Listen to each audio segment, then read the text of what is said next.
asalaamaaleykum amati mbégte ànd ak yéen ci télévision Futur Média ci soir d'info fii ci diwaanu sell wi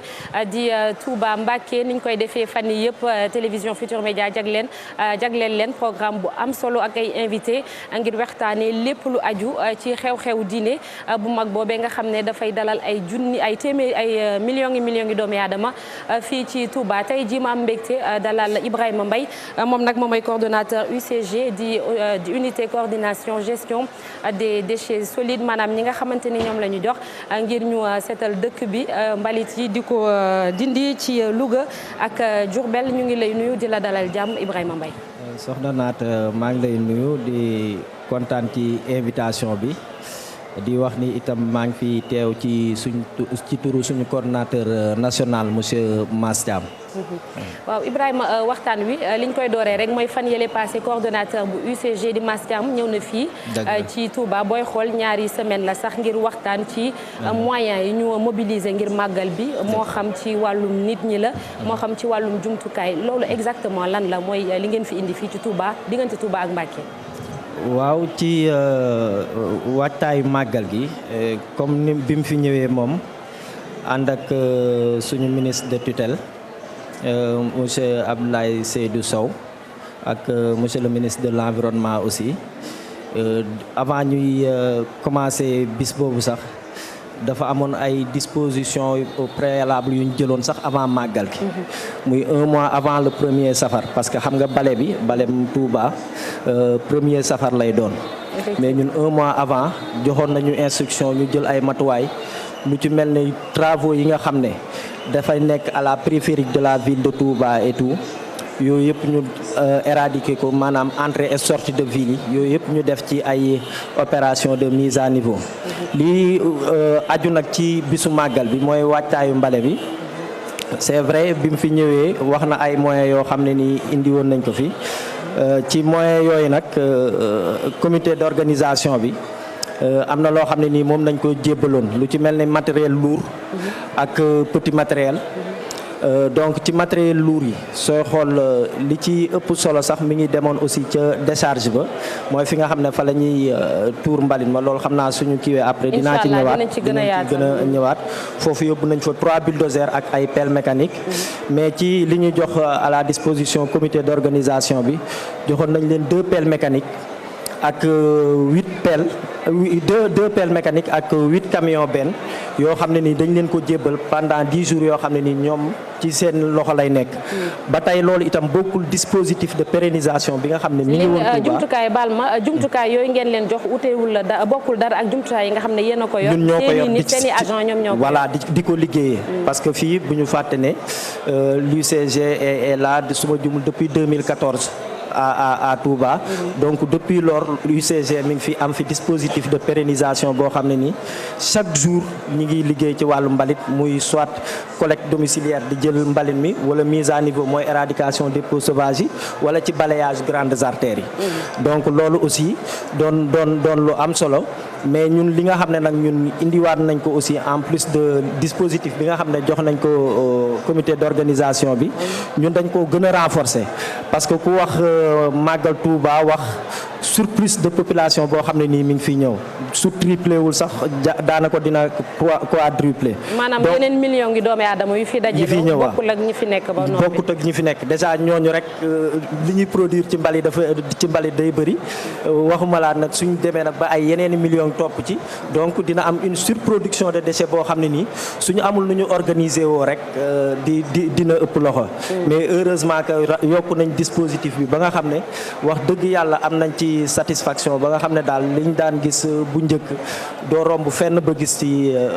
mbalit daal ci dëkk bi. li mu doomu aadama yi fi nekk it di liggéey ci UCG. ci màggal bi dafa am leneen lu ngeen ci dolli. loo xamante ni ci benn diir bu gàtt lañ leen fi indi ngir ñu liggéey n'est-ce pas. waaw xam nga mën naa ne de manière pérenne. chaque jour liñ fi am ci dispositif daanaka mat nañ 200 su ma nee mat nañ 200 nag mi ngi aju ci wàllu balayage bi. Balayage bi on est presque à 100 techniciens de surface ou volontaires de la propreté ak ñi nga xam ne ñooy surveillants de caisse yi parce que am na ay endroits stratégiques yoo xam ne nii kees la ñuy teg yoo xam ne nii population bi ñooy ñëw di fa def seen mbalit mais pour bañ foofu aussi bañ a mel yenn anam yi dañ fay teg surveillant boo xam ne nii moo koy surveiller ñooñu aussi ci lañ bokk ci 200 yi et en plus de ça aussi il y a les collecteurs mooy ñi nga xam ne ñooy nekk ci mbalit yi di def collecte auto mbalit yi di def collecte domiciliaire. loolu sax dinañ ko yaatalaat tamit leneen li ma bëggoon laaj ko mooy ndax du ngeen am ay problème d'accessibilité ndax gis nañ ci màggal gi koñ yi naam yaatu nañu waaye mbedd yi non seulement dañ fay nit ñi dañ fay lal yenn saa yi ñu fay tëdd yenn saa yi ñu fay bâche di togg ak yu ni mel ndax di ngeen mën a dem ci dig-digal yooyu noonu ngir mën a jël mbalit ya fa nekk. waaw loolu question bu am solo la sax parce que dañ koy jànkonteel à chaque fois mais pour terminer sama question bi nga waxoon léegi rek en plus de personnel bi pérennisation bi 200 yooyu coordonnateur daf ñu joxoon instruction ñu jëlaat yeneen 200 personnes yoo xam ne nii dañ koy jël pendant 1 mois 10 jours avant comme que safar gi dafa doonoon période bale bi nga xam ne sëñ bi dafa woote pendant 5 jours population beeg am ñu bëri ñu jógee ci yeneen dëkk yi itam ñëw di bale si 5 jours yooyu bi mu jeexee rek mooy 10 jours yi ci tegu ci lañ jël 200 personnes supplémentaires yoo xam ne nii dañu ñëw ci bale bi pour revenir encore à votre question mooy jafe-jafe yi ñuy am ci par rapport ak accès yeeg nit yi niñ bëree c'est vrai que bëri na mais sooy xool artères principaux yi nga xam ne ñi ngi ci daan def par exemple balayage ak désensablement fu ci mel ne 2 fois Touba Mbacké bi qui est long environ de 12 kilomètres 400 2 fois 2 voies yi linéaire boobu à chaque fois dañ ko doon balayer di ko racler mais bi nit ñi commencé bari ñun dañoo def lu dul raclage ak balayage parce que nit ñi bari nañ ba nga xam ne ak xataay bi comme li ngay wax rek même oto yi des fois sax ak taw bi itam impacté na bu baax ci liggéey bi parce que am na ay circuit de collecte yoo xam ne nii dañ fa daan dem di fa jël mbalit mais na fa ndox ma mel tax na mënatuñ faa jaar yooyu jafe-jafe daal moom lañ ci xaw a am. yaa ngi doon wax sànq ci du mbalit mi kese kon même suuf bi sax tamit yéen a koy dindi yenn saay li nga junj it ci ka léegi mooy point de collecte yi maanaam bërëb yi nga xamante ni xaj na lu mel ni Dakar gis nañu UCG dafa am ay point de collecte ay bërëb yoo xam ne dañ koy teg ay weñ teg ko ngir kër yi mi ngi noonu mbalit yi ñuy jël di ko indi foofu bu fekkee dafa fees ci kër gi ngir éviter dépôt sauvage yi oto yi ñëw di ko ramasser ndax fii nii tam am ngeen ko fi. waaw fii am nañ ko fi sooy xool sax ci édition màggal bii nii am na 4 yoo xam ne nii installé waat nañ ko fi 5 moo fi amoon mais am na 4 yu bees yoo xam ne nii ñu ngi ko installé ci corniche est bi vers sooy dem ku mel ne wetu rond-point Daara Jolof surtout ci au niveau du rond-point Daara Jolof loolu moom ñi dëkk Touba xam naa dinañ ko seetlu parce que dafa doonoon benn point critique boo xam ne nii bag yañ fa daan teg à chaque fois mbalit mi day fees da nga koy jël soo ñëwaatee fekkaat fa mbalit moo tax foofu moom point stratégique la boo xam ne nii profité nañ ci màggal gi pour def fa benn PRN yeneen ñaar yi itam ñi ngi ci axe boobu noonu corniche est bi benn bi mi ngi beneen bi 4e bi mi ngi fii ci Daaru Xuddus.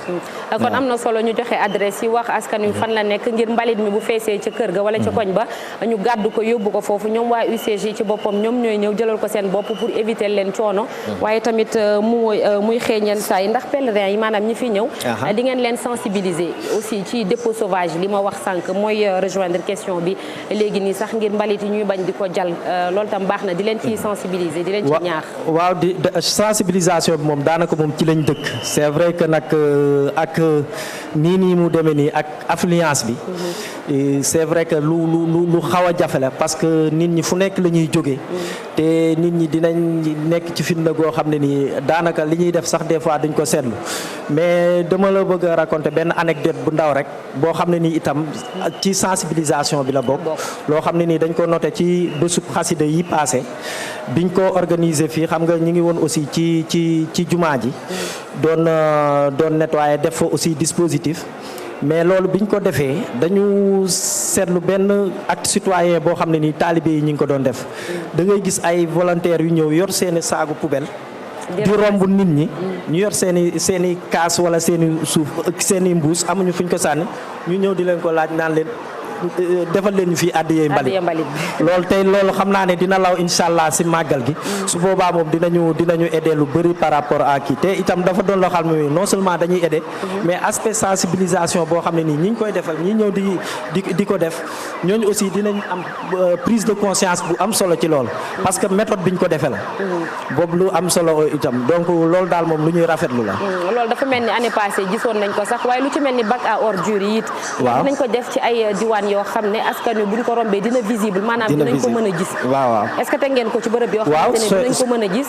ngir bu ñu naanee ndox ba mu jeex wala naan jus wala lekk dara ñu jël sachet bi wala mbuus bi sànni ko foofu sooy xool ci 2 fois 2 Touba Mbacké yi am na ay bac yu ñu fa prépositionné comme que fii sooy xool loo gis rek dafa am loo xam ne nii mooy je veux dire référence yi parce que 2 fois Touba Mbacké bi sooy xool mooy voie bi nga xam ne nit ñi moom la ñu ëpp li ñuy emprunté ak aussi intérieur jumaa ji moo tax sooy xool indi nañ fi 50 bac yoo xam ne nii surtout par rapport ak pèlerins yi nga xam ne ci biir jumaa ji mbalit ma dina fa bëri trop parce que daaw lañ ko expérimenté woon ak sama prédécesseur bi fi nekkoon monsieur Dione ma koy saluer au passage ñu defoon ci ñoom liggéey bu am solo wax dëgg yàlla ak ñoom nama ak équipe bi yëpp ba nga xam ne daal jafe-jafe yi ñu daan am ci biir jumaa ji ren daaw amuñu ko te ren itam reconduire nañ ko ba gën koo améliorer ba pare itam ci biir jumaa ji ñu prépositionné fi ay auto UCG yoo xam ne nii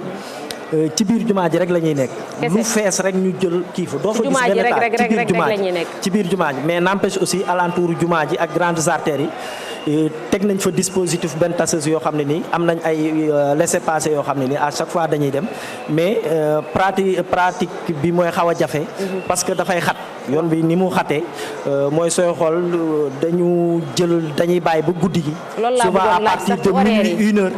ñu oto yi dugg mbalit yi ba nga xam ne voie dina xaw a fluide tuuti ñu soog a évacuer yóbbu mbalit mi. mais Ibrahima Mbaye lu ci mel ni veille bi nii ñu nekkee nii ak bés bi ak certainement hier sax. yaa ngi naan da ngeen di bàyyi ba minuit waaye ba minuit 1 heure du matin nit ñi dañuy wéy di dox ba léegi tamit loolu tam jafe-jafe la. waaw jafe-jafe la mais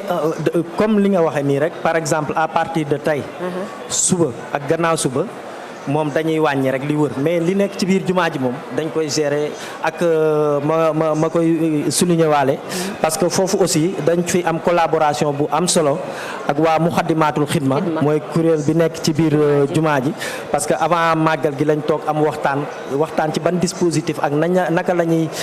kii ba liggéey bi daal mën a mucc ayib ba loolu itam sax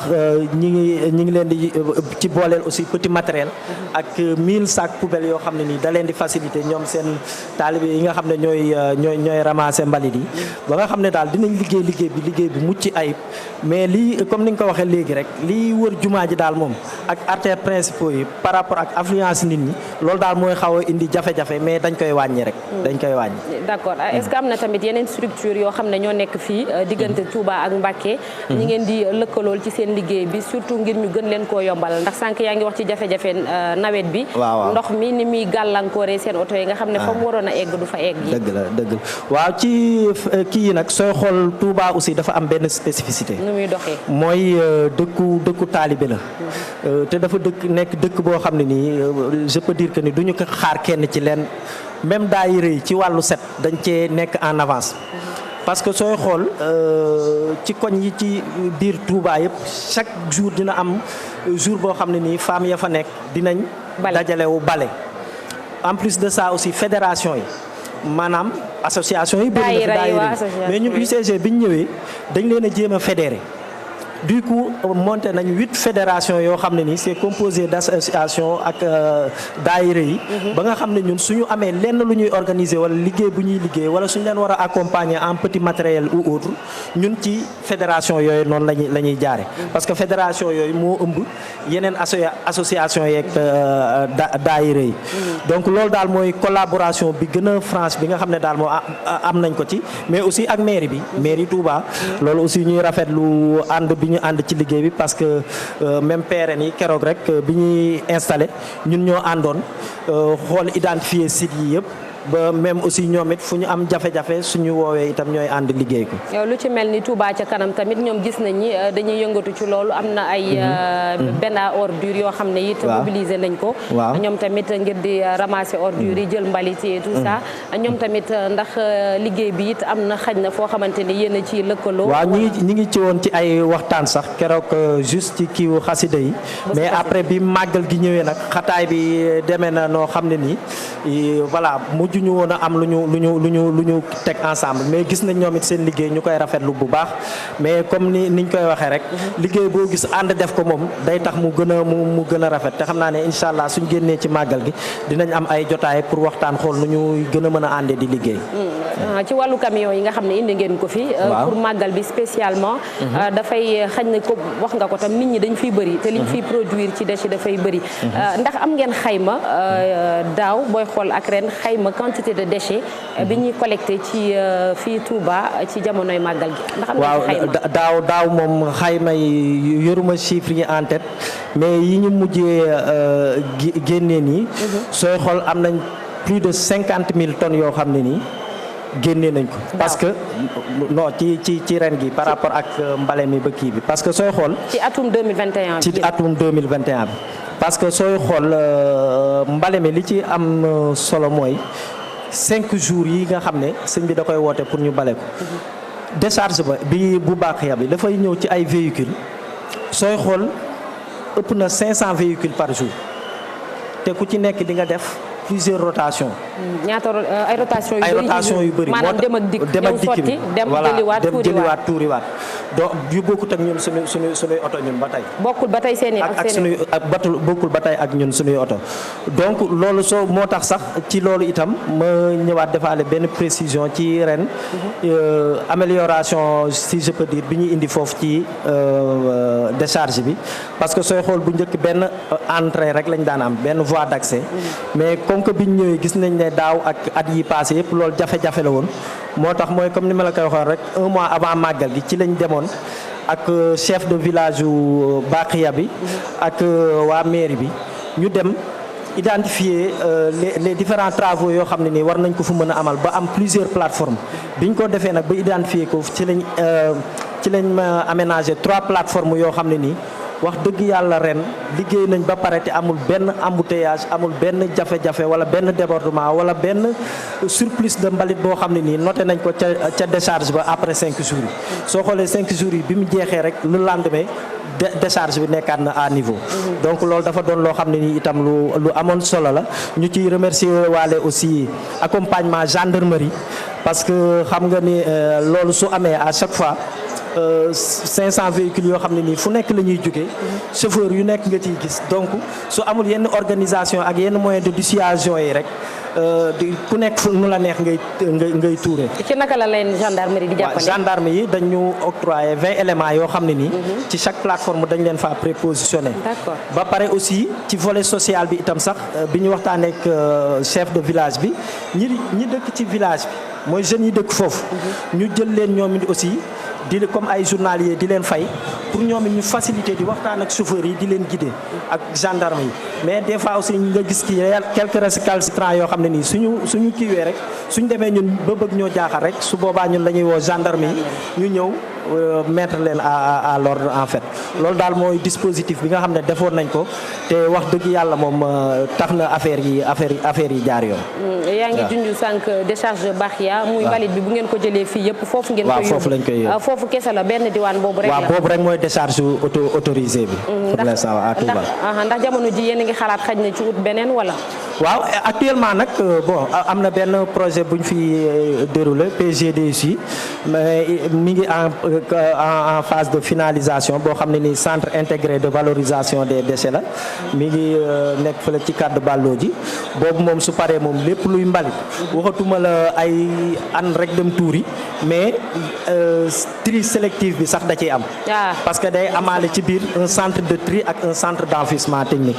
mais loolu moom xam naa day gudd pour ñu mën cee kii projet la daal. waaw non kii na mi ngi en phase exécution on est à 92% de taux d'exécution de ce projet. d'accord kon maanaam léegi mu pare daal. léegi mu pare waaw. baax na ci tri boobu noonu. tri nekk na loo xamante ne xaj na bokkul ci suñuy habitude. ñun sénégalais yi ndax ku gis déchets yi am fii jamono ji Touba. muy mbuusu ndox mi consommation ndox mi dafay bëri déchets plastiques yi moom moo ci ëpp. moo xam mbuus yi la moo xam bouteilles yi am na tamit lu ci mel ni canettes yi ñuy jëfandikoo et tout ça mi ngi noonu. jamono ji bu ngeen ko jëlee naka lay demee fan ngeen ndax dafa am spécialement fu ngeen koy yóbbu. nam fee dooragul ndax dafa am fu ngeen da ngeen koy recycler wala naka lay demee. non pour l'instant moom sooy xool daanaka lépp c'est du tout venant.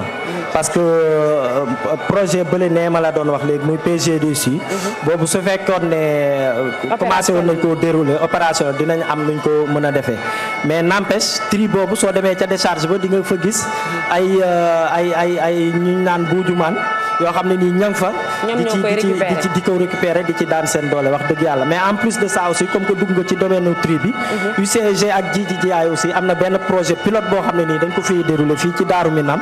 boo xam ne nii dañu jël 200 ménages jox leen poubelle pour ñuy trier déchets plastiques yi après ñu jël ko yóbbu ko jaay ko industrie. genre phase test lay doon. phase test la commencé nañ ko. commencé nañ ko ci waaw ci Daaru Minam mais comme phase test la. 200 ménages la. donc loolu moom day tax su fekkee dem nañ ba lële pare pour ñu yaatal ko itam day gën a yomb. donc loolu li ngeen ci jublu mooy xool comportement ménage yi naka lay demee ndax tri bi ndax tri sélectif bi dinañ ko def. voilà mi ngi noonu loolu mooy solos phase test boobu pour habituer population yi ci ñuy trier seen mbalit te comme que souvent ñoom soo leen daan kii li ñuy joxe comme motif mooy dañ naan amuñu fuñ ko def moo tax ñu indi leen ménage bu nekk ñu jox la 2 poubelles benn bi nga def ci tout venant lépp luy yeneen xeetu déchets yi beneen bi nga def ci déchet plastique bi. waaw justement loolu noonu dafa mel ni ay moyens la laaj. ndax bu fekkente ni da ngeen a war a ful seen nombre de bacs à ordures yi fu ngeen doon joxe ñaar ngeen doon joxe fa ñett. fii ñu fay def xëy na li ñuy baleeg salte yeeg fii ñu fiy def ñam yi fii ñu fiy def fer yi wala sax déchets électriques yeeg électroniques yi tamit loolu moyen la laaj. waaw moyen la laaj mais loo gis rek stratégie aussi la laaj am na loo xam ne ni l'État du Sénégal à travers l'UCG comme kii bi indi na su ma juumul 2000 poubelles réglementaires ci Touba. et en plus de ça aussi niñ koy def ak système revolving maanaam ñiy def précollecte bi su ñu ñëwee di la jëlal sa mbalit par exemple am na prix boo koy fay mën nañ ci yokk loo xam ne nii du bari ba nga xam ne day couvrir raale prix wu poubelle bi à un temps boo xam ne nii dañ koy élargir en fait sur la durée nga xam ne en un an loo waroon a fay par exemple 3000 su fekkee chaque mois nga jël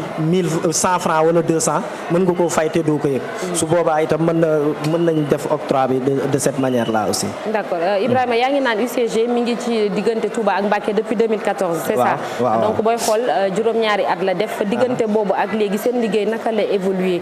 ci wàllum mentalité nit ñi ci nit ñi ko ci comportement surtout sax laay bëgg a wax. par rapport ak responsabilité bi ñu am ci gérer mbalit mi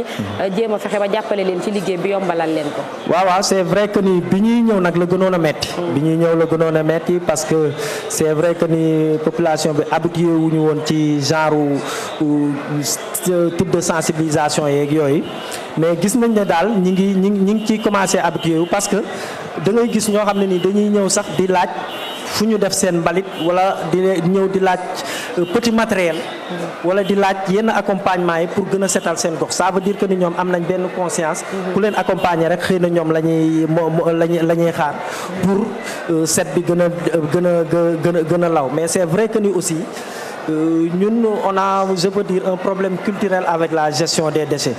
parce que souvent li ngay constater wala suñu agent yi suñuy ñëw di la wax des fois yenn problème yi ñuy rencontrer ak yenn nit ñi ci mbedd mi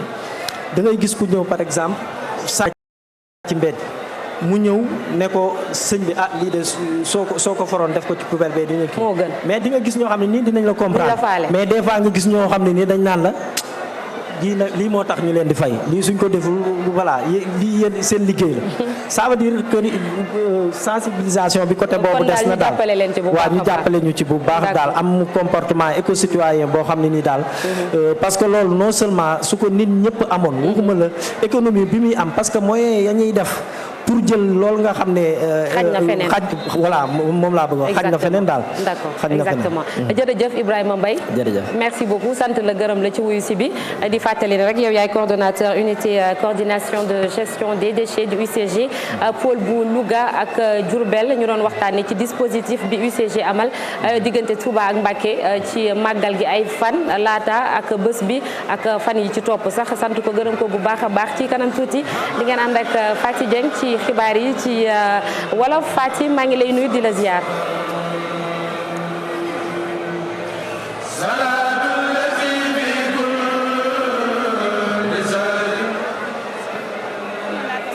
Faty voilà ci kanam tuuti di ngeen ànd ak fii yi ñu àndaloon ci